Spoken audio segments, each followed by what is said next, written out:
परमात्मा सदाशिव निराकार,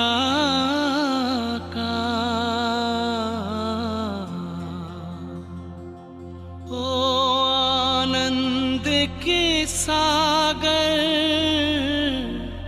तेरी महिमा अपरंपार। अगस्त की मुरली 882020। मीठे बच्चे, जैसे बाप गाइड है, ऐसे गाइड बन सबको घर का रास्ता बताना है। अंधों की लाठी बनना है। गाइड बन सबका रास्ता बताना है और अंधों की लाठी बनना है। इसको बाबा कहते हैं सेवा। यही सेवा है। ये जो हमारे भाई बहन फोन करते हैं आपको, ये सब क्या है? अंधों की लाठी बनना। बाबा कहते बच्चे, ज्ञान में आने के पहले हम क्या थे? क्या कहेंगे? हम ब्लाइंड थे। कुछ कुछ बातों की क्लैरिटी नहीं थी। लगता है कुछ कितनी लॉजिकल बातें हैं, हम कहते थे ऐसे कैसे हो सकता है। तो इसलिए बाबा कहते हैं जिन्होंने आपको लाया इधर, वो कौन हो गए? अंधों की लाठी। तो ये अब मुझे अंधों को आंख मिली तो हम क्या करेंगे? दूसरों को भी दूसरे के लाठी बनेंगे। मुझे कोई लाठी बना तो मुझे फायदा हुआ। ऐसे बहुत सारे अंधे हैं, उसके लाठी बनो। बाबा इसलिए कहते हैं।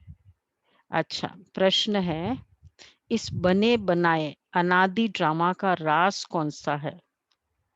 बने बनाए देखो, और अनादि ड्रामा, इसका राज कौन सा है जो तुम बच्चे ही जानते हो और कोई नहीं जानता? इस ड्रामा का राज कौन सा? ड्रामा का राज है, बहुत सारे राज हमने डिस्क्लोज किए।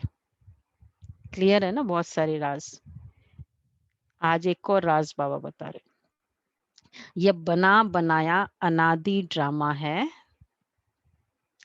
बना बनाया ये ड्रामा है। ये तो हम गाते ही आए हैं ना, बना बनाया ऑलरेडी बनी हुई है। ठीक है, इसमें न तो कोई ऐड हो सकता है, न कोई एक्टर ऐड हो सकता है, न कोई कम हो सकता है। ये स्पेशल राज है। तो कौन कौन से राज है?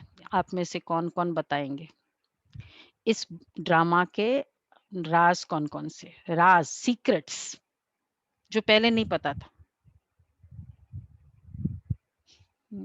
किसको बताना है? किसको भी नहीं आता है? क्या बात है? ड्रामा के राज है। फर्स्ट ऑफ ऑल, ये बना बनाया है। सेकंड, ये अनादि है। इसमें न तो कोई एक्टर ऐड हो सकता है, न कोई कम हो सकता है। और थर्ड फोर्थ, मोक्ष किसी को भी मिलता नहीं है। कोई कहे कि हम इस आवागमन के चक्कर में आए ही नहीं, बाबा कहते हैं हाँ पॉसिबल है, लेकिन कुछ समय के लिए। लेकिन पार्ट से बिल्कुल छूट नहीं सकते। ये ड्रामा का राज तुम बच्चे ही जानते हो। ये है ड्रामा के राज। अब इसकी डिटेलिंग हम करेंगे। ओम शांति। मीठे मीठे बच्चे ये जानते हैं कि भोलानाथ किसको कहा जाता है? तुम संगम युगी बच्चे जान सकते हो, कलयुगी मनुष्य रिंचक भी नहीं जानते। रिंचक भी कि भोलानाथ किसको कहते हैं। ज्ञान का सागर एक बाप है, वही सृष्टि के आदि मध्य अंत का ज्ञान समझते हैं। भोलानाथ, अब देखो ये बाबा के ज्ञान में हर के पीछे राज है। शिव को ही भोलानाथ क्यों कहा? बाकी भोले नहीं है क्या? देखो, एक होता है नाम लो कोई भी, बट एक है एडजेक्टिव सहित नाम लो। उस तरह से नाम लो, उसके मीनिंग, जैसे कोई कहे धैर्यनाथ, इस तरह से कोई नाम हो। तो अब श्री कृष्ण है, श्री राम है, उसमें इस तरह कोई गुण के नाम नहीं है ना, पर शिव जी के लिए कह दिया कि भोलानाथ। क्यों भोला कहा शिव बाबा को? किसी को पता है भोला क्यों कहा शिव बाबा? बल्कि वैसे तो बने विनाशकारी बताते, अगर शिव और शंकर एक बताते भी है शिव जी को, तो लेकिन वे तो विनाशकारी, मतलब बड़े अ, विनाशकारी, मतलब कितना बड़ा पावरफुल उस तरह से। और शिव के लिए कह दी भोलानाथ। तो बाबा कहते हैं क्यों भोलानाथ का? क्योंकि शिव बाबा संगम युग में आते हैं और भोला बच्चे हमें बाबा को देते क्या है? 5 खोटे सिक्के। और उस खोटे सिक्के के एवज में बाबा हमें क्या देते हैं? इतना स्वर्ग का, सत्युग की बादशाही। तो भोला किसको कहेंगे? लेता क्या है, देता क्या है। तो नाथ भी है बट भोला है, इसलिए बाबा कहते भोला नाथ कहा शिव को। तो हम क्या करते हैं, जितना बाबा से मिलना है, कंफर्म्ड है, उतना हम देते हैं। उस मतलब प्रोपोर्शन में देते तो है, दिए बिगड़ तो नहीं चलेगा, लेकिन उस प्रोपोर्शन में। तो बाबा कहते हैं ज्ञान का सागर एक बाप है, वही सृष्टि के आदि मध्य अंत का ज्ञान समझाते हैं, अपनी पहचान देते हैं। तुम बच्चे भी समझते हो, आगे कुछ नहीं जानते हैं। भोलानाथ भी कहते हैं। अब वो जो स्टोरी है ना, बहुत जल्दी प्रसन्न हो जाता है, वो तो खैर स्टोरी है। किस बेसिस में उनका नाम पड़ा मालूम है ना? वो स्टोरी में वो एक चोर चोरी करने आया शिव जी के मंदिर में, और देखा रात को कि वो ऊपर वो जो था, वो जो मटकी था ना, वो सोने वाली थी। रात के समय था, सब पुजारी वुजारी सोए हुए थे। तो अब उसने सोचा कि ये मटकी, लेकिन थी बड़ी ऊंची, क्या करूं? तो क्या करा वो उसने अब उतने ऊंची मटकी ले कैसे, वो बोला हांडा। तो वो क्या किया, शिवलिंग पे चढ़ गया, और जैसे ही चढ़ गया पूरा, वहां वो बताते शंकर जी प्रकट हो गए। वो तो डर गया, अरे बाप रे, पकड़ा गया मैं। वो तो सोचा कि मैं तो अभी गया ये तो मतलब कोई देख लिया। तो उसने बोला मैं तो तुम पर बहुत प्रसन्न हूँ। क्यों प्रसन्न हो भाई? बोला मैं तो बहुत बड़ी गलती कर रहा हूँ। बोला अरे, बाकी तो मेरे पर 1-2 चम्मच दूध चढ़ाते, 3 बेलपत्र चढ़ाते, कुछ फूल चढ़ाते, तुम तो पूरा ही चढ़ गए मेरे ऊपर। इसलिए तो वो कहते तब से शिव भगवान भोला है, तो नाम भोलानाथ पड़ा। ये जल्दी प्रसन्न हो जाते हैं, एक्सेट्रा एक्सेट्रा। बाबा कहते वास्तव में वो बात नहीं है, पर ये है कि बाबा लेता क्या है, देता क्या है। तुम बच्चे अभी समझते हो, आगे कुछ नहीं जानते थे। बाप कहते मैं ही आकर भारत को स्वर्ग बनाता हूँ, बेहद का वर्षा देता हूँ, जो तुम अभी ले रहे हो। जानते हैं हम बेहद के बाप से बेहद सुख का वर्षा ले रहे हैं। यह बना बनाया ड्रामा है, ये ड्रामा बना बनाया है। सॉरी। एक भी एक्टर न ऐड हो सकता है न कम हो सकता है। ये बड़ा अच्छा राज है इस ड्रामा के। तो जैसे हमने उस दिन समझा था, तो इटर्नल ड्रामा का जो राज है कि कैसे हर आत्मा अपना अपना पार्ट बजाती है, और कोई भी एक्टर ना ऐड हो सकता है ना कम हो सकता है। अच्छा, तो बाबा कहते हैं, एक मिनट, ड्रामा का, तो ये ड्रामा का लॉ है। तो कौन सा इसमें जो मेन इटर्नल साइड है इसका, इस ड्रामा का, कि फर्स्ट ऑफ ऑल बना बनाया, और बना बनाया कैसे है, क्योंकि 6 गहरे राज है इस ड्रामा के। सबसे पहले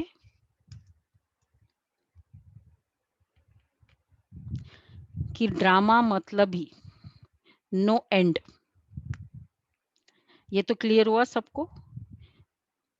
ड्रामा है मतलब नो बिगनिंग, ये राज जो इस ड्रामा के गहरे राज है, नो बिगनिंग नो एंड, इसलिए उसको अनादि कहा, और इसलिए उसका लीनियर फैशन नहीं है, सर्कुलर फैशन में है। लीनियर का मतलब है स्ट्रेट लाइन, जिसका बिगनिंग भी है और एंड भी है, स्ट्रेट लाइन है, इसलिए अनादि, अनादि कहा। तो अनादि मतलब नॉट, नो एंड, अनादि। तो एंड नहीं है तो बिगनिंग भी नहीं है, इसका मतलब हर बिगनिंग एंड एंड वाली लीनियर फैशन होता है। तो अगर बिगनिंग भी नहीं एंड भी नहीं, तो ये क्या हो गया, सर्कुलर, राउंड हो गया। फिर दो ही कंसेप्ट है ज्योमेट्री में, या तो स्ट्रेट लाइन है या सर्कुलर है। तो बाबा कहते हैं कि फिर इसका ये सर्कुलर है, तो इसका मतलब, तो फर्स्ट लेसन जो हम वर्ल्ड ड्रामा में लर्न करते हैं, इटर्नल है, क्योंकि इटर्नल है, अनादि है, अनादि मतलब इटर्नल। तो इटर्नल उसे ही कहा जाता है, 3 चीज इटर्नल है ना, हमने बहुत बार डिस्कस किया है, आत्मा, परमात्मा, प्रकृति। दुनिया में कहते हैं ना ये 3 चीज इटर्नल है। अब एक्चुअली सोचो कि प्रकृति इटर्नल है, तो प्रकृति का मतलब क्या हुआ, क्या पेड़ पौधे, पेड़ पौधे इटर्नल है, शरीर इटर्नल है। अगर हम कहते प्रकृति इटर्नल है, तो पेड़ पौधे इटर्नल हो सकते, हमने उगाए थे पेड़, हाँ, बीज डाला, और तो ये मनुष्य की रचना है। मनुष्य की जो भी रचना है वो इटर्नल नहीं हो सकती। शरीर इटर्नल है, नहीं है, तो पेड़ पौधे इटर्नल हो गए, मकान इटर्नल है, नहीं, तो फिर हम कहते प्रकृति इटर्नल है। प्रकृति मतलब क्या, नेचर, नेचर तो नेचुरल कैलामिटीज होती है, विनाश हो जाता है। तो अब धरती और आकाश, 5 एलिमेंट्स ऑफ नेचर, ये इटर्नल है, ठीक है। तो धरती हवा ये सब रहेगी, तो धरती में भूकंप आएंगे, धरती का विनाश होगा कि नहीं होगा, अर्थक्वेक्स होते हैं, तो फिर धरती इटर्नल कैसे हुई। प्रकृति मतलब क्या, it's a play, game, drama, चीजें नहीं होती, हर चीज विनाश है, ये ड्रामा इटर्नल है। आत्मा, आत्मा कोई प्रकृति का खेल है क्या, प्रकृति के कारण आत्मा बनी है, जो चीज अदरवाइज ऑलवेज है उसको इटर्नल कहेंगे। तो परमात्मा, आत्मा और प्रकृति, तो प्रकृति doesn't mean 5 elements of nature. फिर धरती में भूकंप क्यों आते हैं ना, धरती में भूकंप, पानी सूखता है कि नहीं, अगर हम कहते हैं वाटर इज इटर्नल, तो क्या नदी सूखती नहीं है, या तो बोला जाए सागर इटर्नल है, पर water eternal, elements of nature eternal कहाँ? तो वो चीज को कोई विनाश नहीं कर सकता, कोई भी, कभी भी, कहाँ भी, कैसे भी। तो फिर ये तो जड़ चीज है, जड़ इटर्नल हो सकता है? प्रकृति जड़ है या चेतन है? जड़ है, ये तो हम मानते हैं। तो जड़ चीज इटर्नल नहीं हो सकती। चेतन, चेतन इटर्नल हो सकता है। तो व्हाट इज प्रकृति? दुनिया में उसको प्रकृति कह दिया वेदांत में। Actually it is a play, game, drama, ये इटर्नल है। और उसमें भी इटर्नल क्या है, अनादि क्या है, कि ये ड्रामा चलता रहता है। अनादि मतलब क्या? जिसका विनाश नहीं होता, इसको कहेंगे ना, एंड नहीं होता है। तो उसका तो इटर्नल है। एक जो हम जो भी तत्व है, तत्व है, तत्व तो इटर्नल हो ही नहीं सकते। तो ये ड्रामा जो है, play of the soul and the supreme soul, ये इटर्नल है। तो जब वो इटर्नल है, तो इस इटर्नल की स्पेशलिटी क्या है, कि वो चलता रहता है। तो इसलिए ये ड्रामा इटर्नल है। अच्छा, दूसरा, इस गेम का सबसे बड़ा ब्यूटीफुल दूसरा कंसेप्ट है, तो ये गोज ऑन एंड ऑन, ये ड्रामा चलता रहता है। और दूसरा है, ड्रामा इज फिक्स्ड, मतलब जब फिक्स्ड है, इसलिए बनी बनाई। जब हम कहते बनी बनाई, तो कौन सी चीज बनी बनाई है?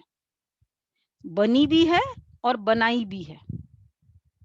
अब कुछ बननी ना है, मतलब एवरीथिंग जो हैपनिंग्स है वो बनी हुई है और बनाई हुई भी है। अब और कोई बन नहीं सकती। दोनों बातें बता दी उन्होंने, या तो बनी है या बनाई है, लेकिन नहीं, बनी भी है और बनाई भी है। ये राज बाबा समझाते हैं कि बनी कैसे और बनाई कैसे। दोनों बातें आ गई ना। कभी क्वेश्चन किया हमने, किसने गाया कि बनी बनाई बन रही, अब न बननी कोई, चिंता ताकी कीजिए जब अनहोनी होए? ये हमने कभी गाया? ये चीज अच्छी लगी, दोहे बड़े अच्छे लगे कबीर जी के दोहे। कभी सोचा ही नहीं, बोल दिया ऐसे। भगवान इसका राज समझाते हैं। बनी है पिछले कल्प में, बनाई है इस कल्प में। अभी जब पता चला, रिकॉर्डिंग चल रही है, देखो अभी ये सेशन की रिकॉर्डिंग चल रही है, तो अभी बना भी रहे हम। अब कुछ बननी ना है, तो दोनों बातें कर दी। ये इसलिए फिक्स्ड है, तो सर्कुलर है ना, तो सर्कुलर है तो चलता रहता है, क्योंकि एक रोटेशन के बाद दूसरा रोटेशन सेम होगा। सिर्फ रिकॉर्डिंग के टाइम हमें ध्यान रखना होगा, बाकी तो फिर वैसे ही है। तो इसलिए बनी बनाई और अब कुछ बनने ना है, तो ये ड्रामा का नेक्स्ट इटर्नल लॉ है। और तीसरा है, तो इसलिए नथिंग न्यू, और इसलिए उसको कह दिया एवरी सीन, क्योंकि न्यू नहीं है कोई चीज, न्यू नहीं है, इसलिए प्रेडिक्शंस है। नहीं तो क्या प्रेडिक्शन होगी? अगर न्यू होती, एस्ट्रोलॉजर प्रेडिक्शन कर सकता है? मतलब कभी हुई नहीं। कौन है यहाँ एस्ट्रोलॉजर? है किसी ने? हमारे पास एक बहुत फेमस एस्ट्रोलॉजर आया था, आता है। हमने उसकी पूरी डिटेल समझी कि एस्ट्रोलॉजी होती क्या है। मैंने कहा अरे ये तो इससे तो ज्यादा मेरे बाबा ही मेरा बता देता है। उन्होंने तो खाली ये बताना है कि तुम्हारा बिजनेस होगा नहीं होगा, तुम्हारी प्रमोशन होगी नहीं होगी, तुम शरीर छोड़ेंगे नहीं छोड़ेंगे। मैंने कहा मैं, हमारी तो बहुत डिटेलिंग बताते बाबा। और फिर पूछा ये वाले राज बताओ, वो तो आंसर नहीं कर सकता, बल्कि वो हमारे बाबा के इस ज्ञान को समझने लगा कि हाँ बात क्या है इसकी। तो प्रेडिक्शन क्यों क्या करते हैं? अगर नई नई नई बात है तो प्रेडिक्शन कैसे करेंगे? जो चीज हुई थी उसी की तो प्रेडिक्शन करेंगे, बाकी जो नहीं हुई उसकी प्रेडिक्शन कौन कर सकता है? मनुष्य कर सकता है? ऐसी कोई साइंस है जो कभी हुई नहीं वो बता दे? भगवान भी नहीं बताता है वो चीज़। तो कोई नहीं है ना? तो इसलिए प्रेडिक्शंस मतलब हुआ था। और जो हमने उस दिन तो बहुत डिटेलिंग में समझी थी कि प्रेडिक्शन है। और दूसरा तीसरा है एवरी सीन इज इंटरकनेक्टेड। ये बहुत अच्छा लॉ है। एवरी सीन इंटरकनेक्टेड है, इसलिए इंपॉर्टेंट है। अगर इंटरकनेक्टेड नहीं होता तो इम्पोर्टेंट भी नहीं होता। अब जैसे इसमें हम लोग ने देखा ना कि आप लोगों ने चूज किया था एक चीज कि दो तरह के ड्रामा थे और एक ड्रामा था ऊपर वाला ड्रामा,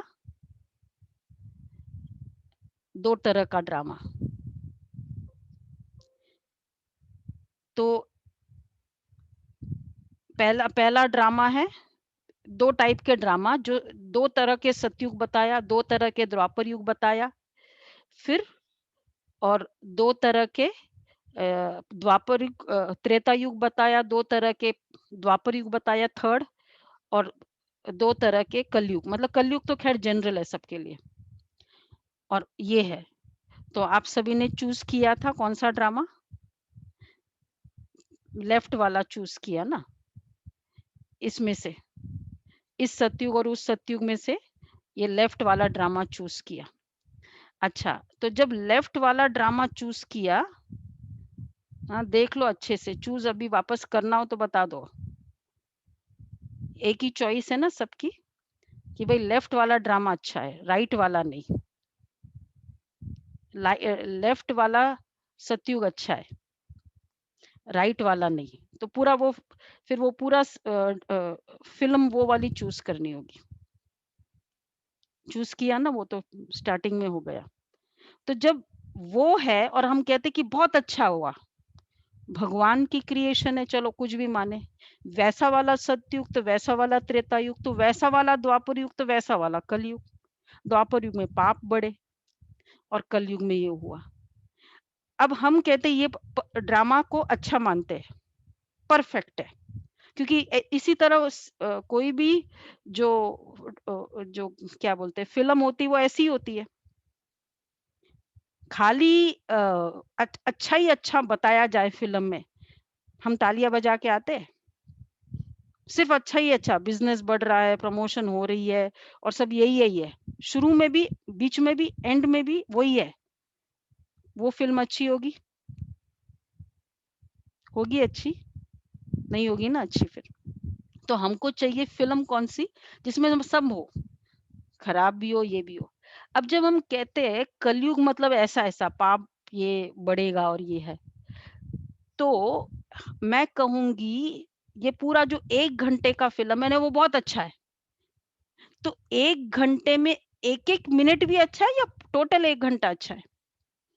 एक एक मिनट भी तो अच्छा ही है, तभी तो 1 घंटा अच्छा है। तो कलयुग के हर सीन अच्छे हैं, फिर तो ये कहेंगे ना। तो इसका मतलब हर आत्मा की हर सीन अच्छी है। कलयुग का हर सीन अच्छा का मतलब क्या है? हर आत्मा का हर सीन अच्छा, मतलब उस आत्मा ने अभी मेरे लिए जो सोचा, उस आत्मा के जीवन काल में जो भी हुआ सब अच्छा। तो कोरोना आया ये भी अच्छा, अच्छा है। कोरोना का सेकंड वेव आया ये भी अच्छा है। लॉकडाउन हुआ ये, मीन्स एवरीथिंग अच्छा है ना। सीन का चार चीज अच्छी है, चार चीज अच्छी नहीं। जब आप कहते हो फुल फिल्म वंडरफुल फिल्म है, तो एवरी सीन कनेक्टेड है। उसको एक्सीडेंट, उसको भागना था गाड़ी लेके, फिर उसका एक्सीडेंट होना ही था, फिर उसको हॉस्पिटलाइज होना ही था, तो एवरी सीन इंपॉर्टेंट है। तो एवरी सीन अच्छा है। और जब एवरी सीन अच्छा है तो इसका मतलब हर आत्मा की हर सीन अच्छी है, और तभी तो इंटरकनेक्शन है। फिल्म में कोई भी सीन का कनेक्शन नहीं हो ऐसा नहीं होता है। जो भी सीन बताते 3 घंटे में हर कोई के पीछे राज होता है कि उसका वो वहां से उस समय उसने वहां वैसा किया ना, अ, वो छुपा के रख दिया, उसके बाद चलो दूसरा सीन बताया, लेकिन वो छुपाने का राज वो बाद में पता चलता है, एक्सेट्रा वो सब। तो एवरी सीन फिल्म की इंपॉर्टेंट है, तभी तो वो और कनेक्टेड है। यहाँ से वो वहां से यहाँ गया, वो वहां से वहां गया, वो वहां से वहां गया, एक्सेट्रा सब सीन इंपॉर्टेंट। तो मतलब इस ड्रामा का एवरी सीन हर आत्मा के साथ जो हो रहा है और हर आत्मा जो कर रही है वो इम्पोर्टेंट है, वो इंटरकनेक्टेड है। नहीं तो होता ही कैसे, फिर तो इम्पोर्टेंट ही नहीं है। और जब इंटरकनेक्टेड है, final result A B C D का रिजल्ट है ई, अगर ई राइट है तो ए बी सी डी भी तो राइट है। तो इसका मतलब हर चीज कनेक्टेड है, इंपॉर्टेंट है, इसलिए हर सीन बेस्ट है, ड्रामा बेस्ट है, every scene is best finally. एक मैथमेटिकल इक्वेशन और कनेक्टेड है। आप ये लॉकडाउन होना ही था, और इसके बाद ये कोर्स करना ही था, आप लोगों को ज्वाइन करना ही था, और ज्वाइन करने के बाद इतने समय तक हमारे साथ रहना ही था। हर चीज इंपॉर्टेंट है ना। तो अगर हम कहे कि ये ना लॉकडाउन निकाल दो, बाकी कोर्स किया वो तो अच्छा किया मैंने, ये लॉकडाउन और फिर लॉकडाउन निकालो तो चलेगा, ये कोर्स करना ये तो राइट है, लॉकडाउन नहीं हो। अच्छा लॉकडाउन निकालेंगे तो कितनी सारी चीजें निकालनी पड़ेगी, कोरोना वो भी कट करना पड़ेगा, कोरोना भी खराब क्योंकि कोरोना के कारण लॉकडाउन हुआ। तो कोरोना ही रॉन्ग है, तो फिर वो कोरोना से कनेक्टेड कितनी सारी बातें थे, मतलब कोरोना रॉन्ग है, कोरोना फेक है, तो इतने हॉस्पिटल्स में जाना हुआ, इतना डेथ हुआ, इसके बाद महाराष्ट्र गवर्नमेंट ने, दिल्ली गवर्नमेंट ने स्टैंड लिया, तो वो भी फेक। अगर वो फेक तो लॉकडाउन फेक, और लॉकडाउन फेक तो हम कोर्स कैसे करेंगे। हर सीन इंपॉर्टेंट है, तो अगर ये सीन इंपॉर्टेंट है तो ये भी सीन इंपॉर्टेंट है। हम ये नहीं कह सकते ये निकाल दो और ये चलेगा। तो एवरी सोल इज परफेक्ट, जो वो प्ले कर रही है, एवरी सीन इज परफेक्ट, तो एवरी सोल इज परफेक्ट, उसके हिसाब से वो जो कर रही है राइट कर रही है, ड्रामा को राइट बनाने के लिए। everyone is contributing to the perfection of this drama. Can we say this? Agree to it? नहीं तो हम या तो इसमें से एक सीन बता दो कोरोना का, ये सीन मुझे नहीं अच्छा लगा कोरोना का, बाकी सीन अच्छा लगा मुझे, ये सीन नहीं अच्छा लगा, नहीं होगा फिर। तो हर सीन इंपॉर्टेंट है, हर सीन कनेक्टेड है। दिस इज कॉल्ड बनी, जो भी हो रहा है वो बहुत अच्छा हो रहा है, कनेक्शन है। तो बाबा इसलिए कहते हैं कि तुम बच्चे, तो ये ड्रामा का राज, एक और राज है। तो एवरी सीन इंपॉर्टेंट है, एवरी सोल की सीन इंपॉर्टेंट है, और एवरी, इसमें जो हम देख रहे थे, at the end all go home, ये भी जरूरी है ड्रामा में। प्ले ही करते रहे, प्ले ही करते रहे, ऐसा थोड़ी होता है कभी भी ड्रामा में, थोड़ा तो ब्रेक देना ही पड़ता है, कहीं भी ब्रेक देना है। तो जैसे एक दिन का भी ब्रेक है, कमाई बहुत हो रही है, कोई कहे कि बस सुबह ही सुबह हो ना, इतनी कमाई होती है, रात को क्या कमाई होती, सुबह ही ये दिन ही दिन चलता रहे, कमाई कमाई होती रहे, ब्रेक चाहिए, होता है ब्रेक जरूरी है और होगा ही। और कोई कहे इतनी अच्छी रात को इतनी अच्छी नींद आती है, सुबह हो ही नहीं, रात भी जरूरी है, सुबह भी जरूरी है, न तो सुबह ही हो क्योंकि कमाई हो रही है वो भी नहीं, रात ही रहे क्योंकि इतनी अच्छी नींद आती वो भी नहीं, सुबह भी चाहिए, शाम भी चाहिए, रात भी चाहिए, कमाई वाला ये तो नहीं चाहेगा ना कि 12 बजे चलो कुछ कोई बात नहीं, दिन दुगनी रात चौगुनी कमाई हो रही है तो नहीं। एक ब्रेक चाहिए, रेस्ट चाहिए, बस अब कुछ नहीं करना है, बस रेस्ट। कमाई होते हुए भी रेस्ट की जरूरत है, यही ड्रामा है। इसी तरह हो गया पूरा 3 घंटे का 5000 साइकिल, उसके बाद घर जाना, ये भी एक जरूरी है, नहीं तो फिर कैसे होगा। तो ड्रामा का मतलब है कि हम सभी ऊपर एक बार जाएंगे ही घर में, घर जाना भी जरूरी है, इसका मतलब घर के जो भी रिक्विजिट्स उस दिन हमने किए वो भी जरूरी है, मतलब सारे कार्मिक अकाउंट भी सेटल करने एक्सेट्रा। और उसके बाद है as an actor minimum 1 role everyone has to play. हर कोई आत्मा को, अब कोई कहे कि ऊपर ही बैठा रहूं, रात इतनी अच्छी है ना, घर में सोता ही रहूं, कौन चाहता है। बहुत कमाई हो गई, अब सो 10 घंटे सो जाओ, नहीं 10 घंटे सोएंगे, कितना सोएंगे, एक सोएंगे तो 24 आवर्स सो जाए, चलो एक दिन में, वैसे भी पॉसिबल नहीं है ना। कोई का रिकॉर्ड है कि 24 घंटे सो गया, गिनीज बुक में अभी तक रिकॉर्ड आया है क्या कोई का, है कोई रिकॉर्ड? ज्यादा से ज्यादा मुझे लगता है 10-15 घंटे का रिकॉर्ड होगा, 24 घंटे का रिकॉर्ड ही नहीं है। तो सारा समय परम धाम बैठा रहूं, ये कोई रिकॉर्ड नहीं है। तो परम धाम भी जाना है, ये भी जरूरी है, लेकिन सारा समय वहां बैठा ही रहे वो भी फायदा नहीं है। बल्कि ज्यादा सोने वाला, ये तो मेडिकल साइंस भी है कि वो ज्यादा सुस्त रहता है, ज्यादा इनएक्टिव रहता है, ज्यादा बीमारी करेगा। एक प्रोपोर्शन होना चाहिए, मतलब जो whatever the science and our body permits, बस ये थोड़ी कि सारा समय बैठा रहे, बस आराम है, क्योंकि क्या करूं, ऑफिस में जाऊंगा, इधर झगड़े उधर झगड़े, इससे तो मैं सोता रहूं, नहीं चलेगा। परम धाम में बैठा रहूं, नहीं चलेगा।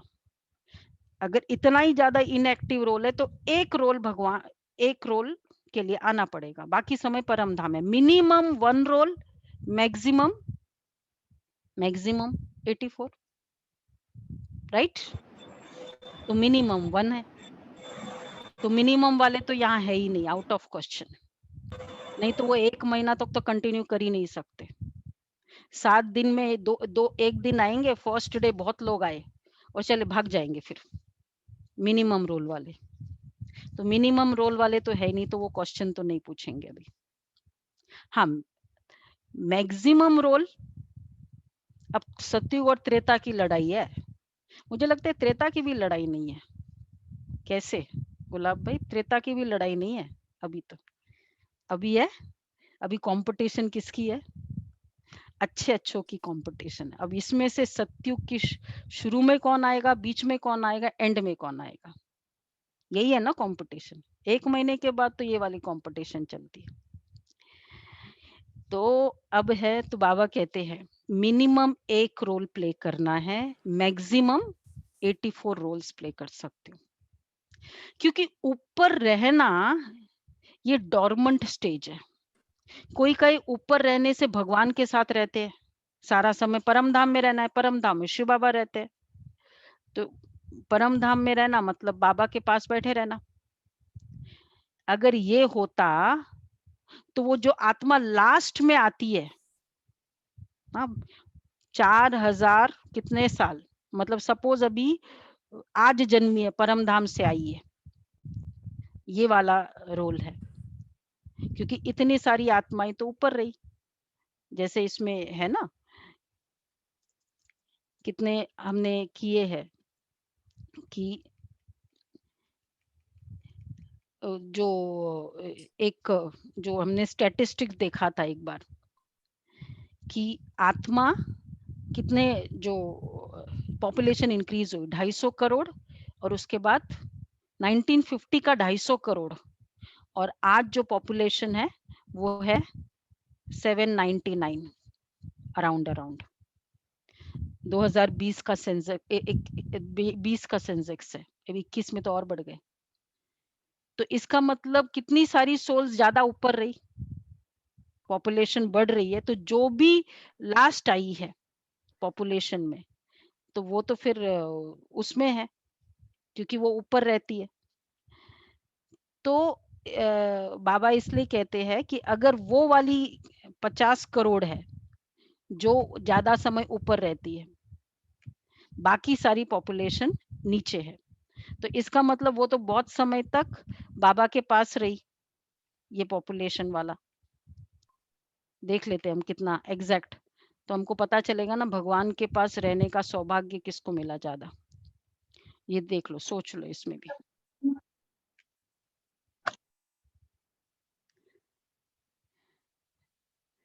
देख रहे हो सारा? 2020 तक का देख लेते हैं। 779, 2010 में 6956। ये हमारा सेंसेक्स बहुत क्लियर है, परमधाम में कितने समय कौन रहे।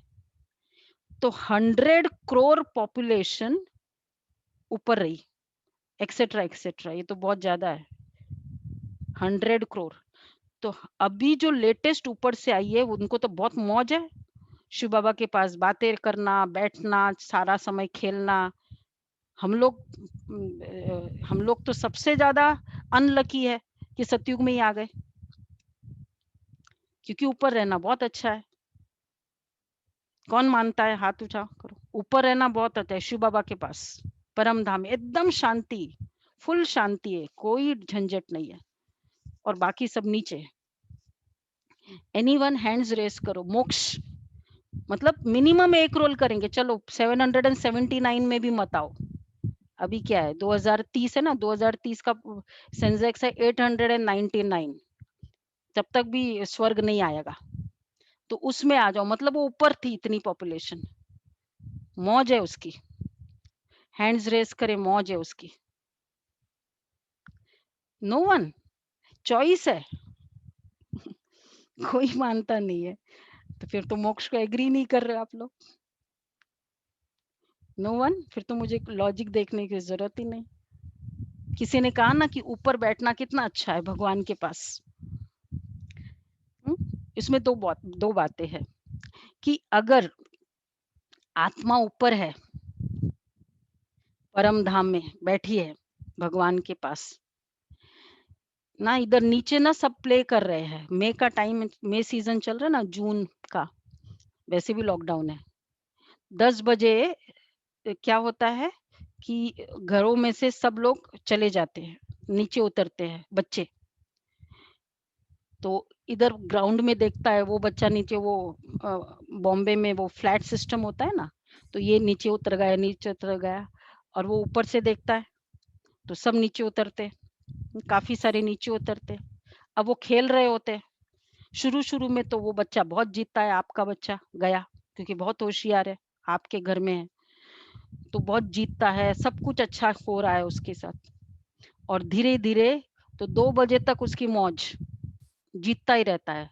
लंच खाया, उसके बाद थोड़ा फेटिग, टायर्डनेस, और अब खेलता ही रहेगा तो थकेगा तो सही ना। और थोड़े न्यू बच्चे भी ज्वाइन कर रहे हैं, अब वो थका हुआ है और न्यू बच्चे ज्वाइन कर रहे हैं, उन लोग जीत रहे, इन ये थोड़ा हार रहा है, और वो हार रहा है, फिर चीटिंग भी होने लग गई थोड़ी बहुत, क्योंकि और ज्वाइन होने लगे, थोड़ी चीटिंग भी हुई, थोड़ी ये हुई, ऐसे करते करते बाय द एंड तो बहुत सारा झगड़ा भी हो गया। और अब टाइम हो गया ऊपर जाने का, 7 बज गए। आप लोग क्या कहते हो? बच्चे आ जाओ, बच्चे आ जाओ। नहीं आता है, रो रहा है, वो चिल्लाता है, जैसे ही झगड़ा हुआ ना, मम्मी मम्मी। लेकिन मम्मी को पता है मैं अभी ले भी आऊंगी ना, भागेगा वो नीचे, क्योंकि सब खेल रहे हैं, नहीं लेकर आती। और फिर फाइनली वो बहुत रोने लगता है, तो वो मम्मी आ जाती है, लेकर जाती है सबको ऊपर। अब उसने बहुत वो गुस्सा हो गया कि ये ऐसा है, मैं नहीं खेलूंगा कल, बिल्कुल नहीं जाऊंगा, इसने मेरे साथ ऐसा किया, मम्मी ऐसा होता है क्या, ये वो। अच्छा अच्छा, कोई बात नहीं, आप क्या कहते हो?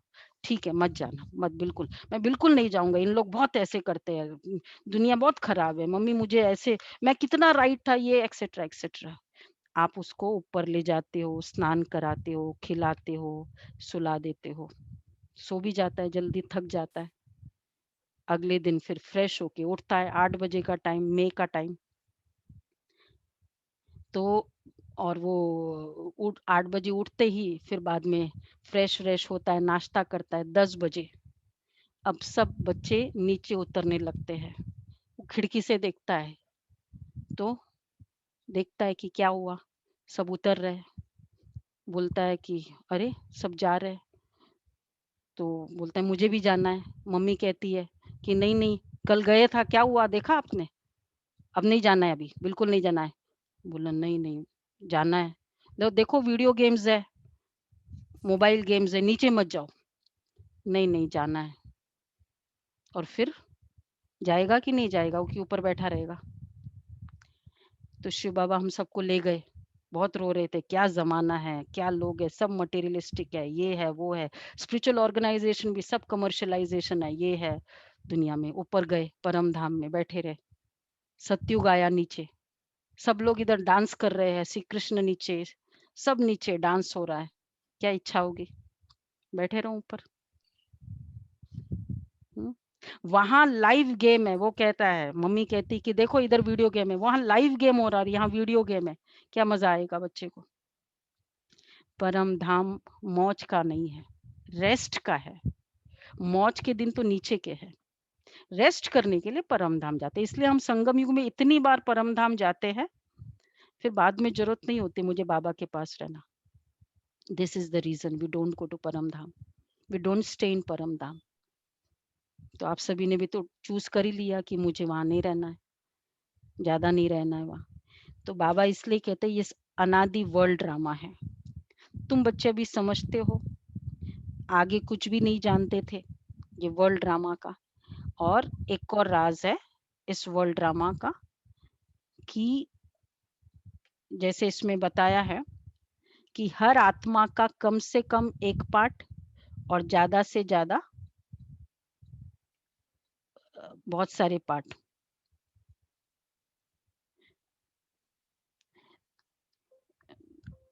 तो इस वर्ल्ड ड्रामा में एक और राज जो हम देखते हैं, ऊपर ज्यादा समय, बहुत सारी आत्माएं ज्यादा समय रहेगी और बहुत कम आत्मा रहेगी जो ऊपर कम समय रहेगी। तो अभी ज्यादा आत्माओं में रहना है मुझे, क्योंकि चॉइस है, 100 करोड़ आत्माएं ऊपर है, या कम आत्माओं में रहना है। वही बच्चा अच्छा लगता है बिजी, जो घर में 4 घंटे आए भागे, क्योंकि उसके पास इतने असाइनमेंट्स है और वो भागता है। अगर एक बच्चा है जो घर में पूरा टाइम बैठा रहे मम्मी डैडी के पास, मम्मी डैडी भी क्या कहेंगे, क्योंकि जरूरत वहां है उसकी, फायदा वहां है, यहाँ फायदा नहीं है। इसलिए हर एक्टर का, इनफैक्ट द ओनली वे, कोई बहुत टैलेंटेड हो ना, या एक्चुअली देखा जाए, किसी को काम नहीं देना ये पनिशमेंट है, ये उसके लिए पनिशमेंट। इसी तरह अगर मिनिमम 1 रोल मिले, ये तो इनफैक्ट एक्चुअली पनिशमेंट है। मेरे में काबिलियत ही नहीं है जो मुझे एक ही रोल मिला। और लास्ट है ड्रामा इज परफेक्ट। ये क्लियर हो गया? तो न, अब ड्रामा परफेक्ट है मतलब सारी आत्माएं अब ऊपर से नीचे भी आएगी, सारी की सारी आने वाली है। क्योंकि प्लेयर है ना, प्लेयर मतलब मिनिमम 1 रोल।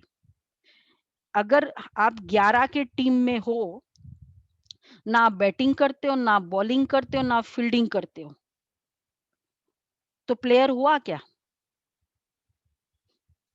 प्लेयर हुआ ना, बॉलिंग ना बैटिंग ना फील्डिंग। भाई ठीक है, बैटिंग के लिए चांस नहीं मिलता है, फील्डिंग तो सबको करनी पड़ेगी, और कुछ नहीं। तो फील्डिंग भी नहीं करो तो फिर प्लेयर केस के लिए वो तो उठा निकाल देंगे टीम से। आत्मा एक्टर है, तो हर आत्मा को कम से कम एक रोल तो प्ले करना ही पड़ेगा। प्लेयर है और कुछ नहीं, तो फील्ड तो करो। तो इसलिए बाबा कहते हैं देयर इज मिनिमम एक रोल। तो बाबा कहते हैं एक भी एक्टर न ऐड हो सकता है न कम हो सकता है, सभी को अपना अपना पार्ट मिला हुआ है। सबने अपने अपने पार्ट डिसाइड किया है। क्लियर? जो तुम अभी ले रहे हो, बाप कहते हैं मैं ही भारत में आकर भारत को स्वर्ग बनाता हूं। मोक्ष को पा नहीं सकते, मतलब जीरो। हर आत्मा परम धाम ही बैठी रहे, ये नहीं हो सकता। ये लॉ है, ये इटर्नल लॉ है। एक मिनिमम रोल मिल सकता है, तो मोक्ष को कोई पा नहीं सकता, ये भगवान कहते हैं। मोक्ष मतलब बैठे रहे, ये नहीं पॉसिबल। मोक्ष दुनिया में सोचते लीन हो जाए, ये तो 100% आउट ऑफ क्वेश्चन। लीन कैसे हो सकती है? लीन होते ही आत्मा अविनाशी है, विनाश नहीं होती है। अविनाशी का मतलब डिस्टिंक्ट आइडेंटिटी। मेरी आइडेंटिटी और आपकी आइडेंटिटी ऑलवेज रहेगी एज अ सोल, डिस्टिंक्ट। आत्मा अविनाशी है, शरीर विनाशी है, आत्मा तो वो ऑलवेज रहेगी। तो इसलिए मोक्ष मतलब उसकी आइडेंटिटी समाप्त, वो मिक्स हो गई, खत्म। ऐसा नहीं पॉसिबल है। सेकंड कॉन्ट्रडिक्शन है, आत्मा मतलब क्या? सटल चीज है। मैं कहूं मेरा मन आपके मन में मिक्स हो जाए, आत्मा इज मन बुद्धि संस्कार, मेरा मन आपके मन में मिक्स हो जाए, कुछ ऐसी फिजिकल कोई चीज हो ना तो मिक्स हो सकती है, पानी नमक मिक्स हो सकता है, एनी फिजिकल चीज। मन और मन में मिक्स कैसे हो सकता है? लॉजिकली सोचो इस बात को, मेरा मन आपके मन में मिक्स हो जाए। हाँ ये है, आपका मन और मेरा मन एक जैसे थॉट क्रिएट कर सकते, दैट इज एग्रीड, और वो भी ऑलवेज नहीं, पर मिक्स हो जाए, लीन हो जाए। बाबा ने कहा लवलीन होती है संगम युग में हम आत्माएं, उन्होंने कहा लीन होती, लव निकाल दिया। दिस इज द, तो बाबा इसलिए कहते हैं तो न मोक्ष मिल सकता है, दोनों कॉन्ट्रडिक्शंस। सभी को अपना अपना पार्ट मिला हुआ है, हर आत्मा को जो जो पाठ करना है वो मिला हुआ है। किसने दिया हर आत्मा को पाठ?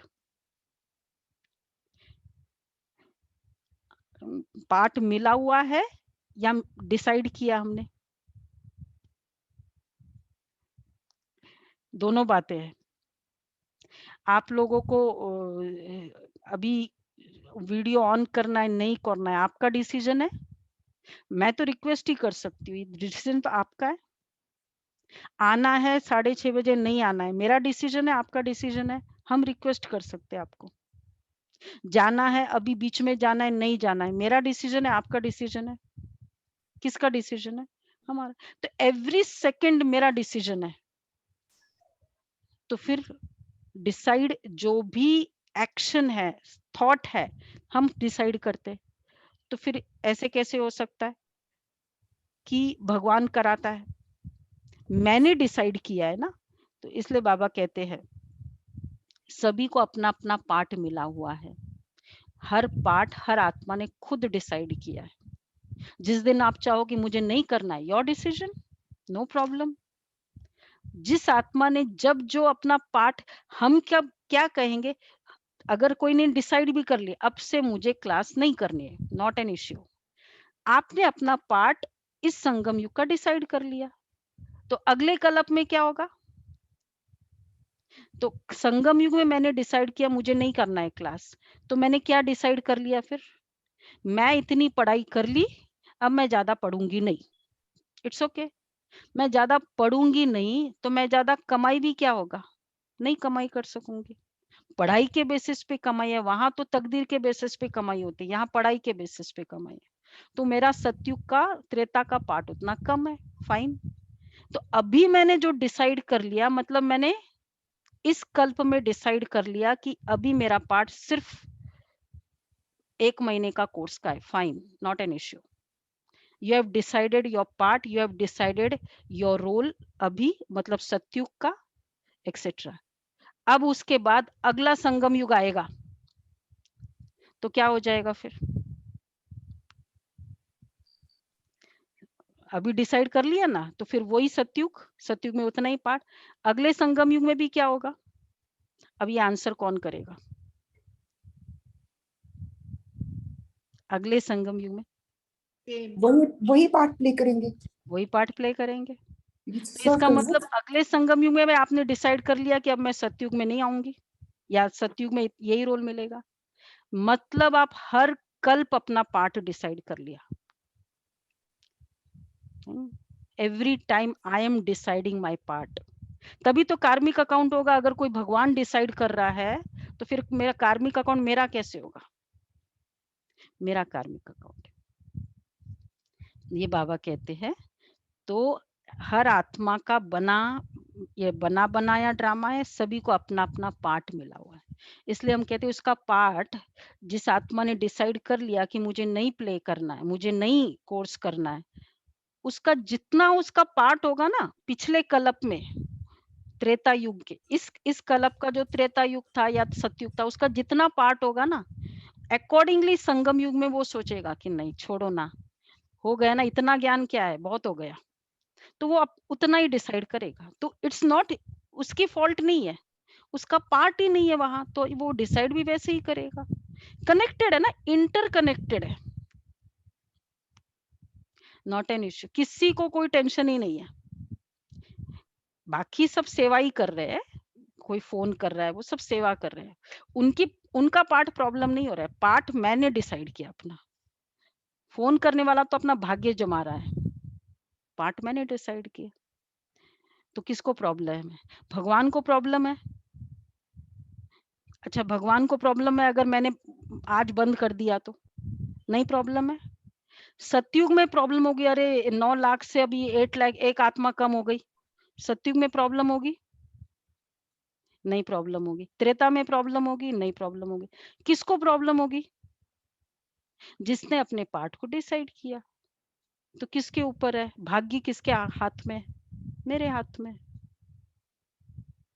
कोई किसी के हाथ में नहीं। आप जैसे कहते हो बच्चे के लिए, एक्चुअली ये जो भी हुआ, जब बच्चा पढ़ता नहीं है या कम पढ़ता है, माँ बाप ठीक है प्रॉब्लम, लेकिन एक्चुअली सबसे ज्यादा प्रॉब्लम किसको होती है? जो नहीं पढ़ता है उसको है ना। तो बाबा ये कहते हैं, तो इसलिए सभी को अपना अपना पार्ट मिला हुआ है। मोक्ष किसी को मिल नहीं सकता, जो जिस धर्म का है फिर उस धर्म में जाने वाला है। बौद्धि व क्रिश्चियन आदि इच्छा करे कि हम स्वर्ग में जाए, जा नहीं सकते।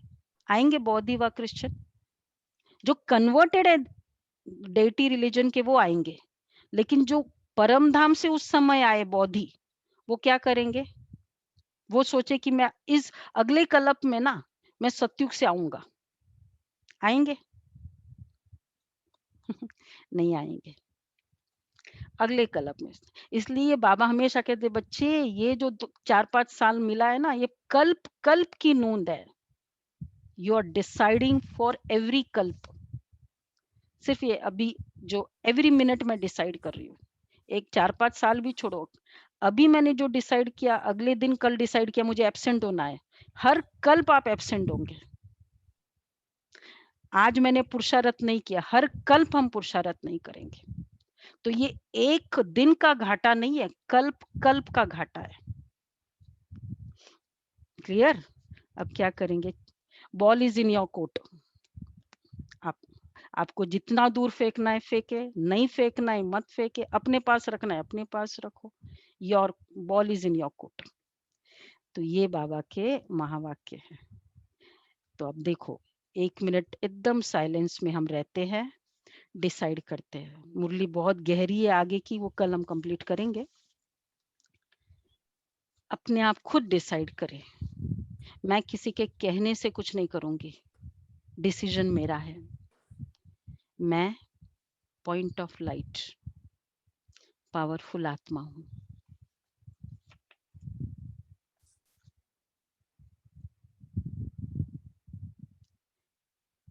और शिव बाबा की बच्ची हूँ, ये तो हम एग्री करते हैं।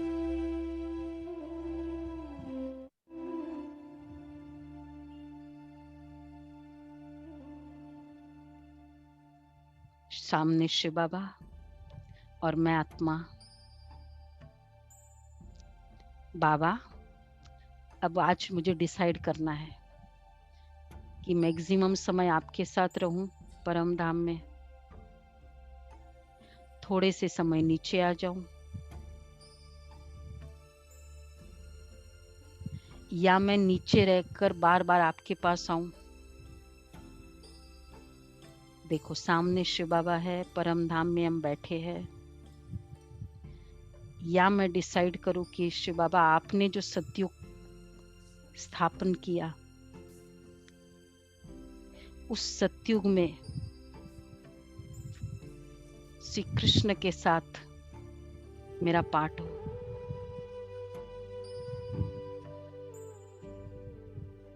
इतनी ब्यूटीफुल वर्ल्ड की रचना की, वो रचना को जाकर मैं उसका आनंद लूं।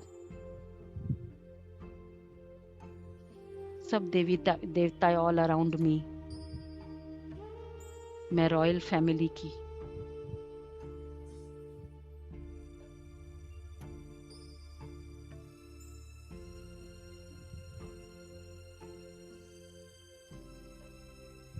बाबा कंफ्यूज हो गई हूँ, आप बताओ।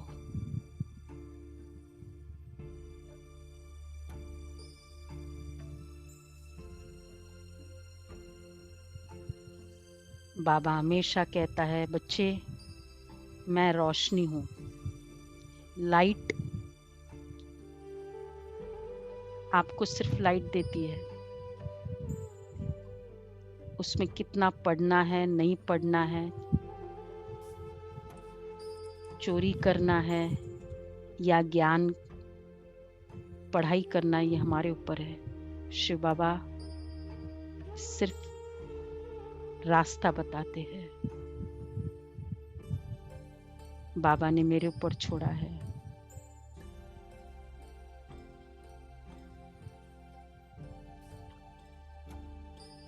अब मैं खुद सोचूंगी क्या करना है।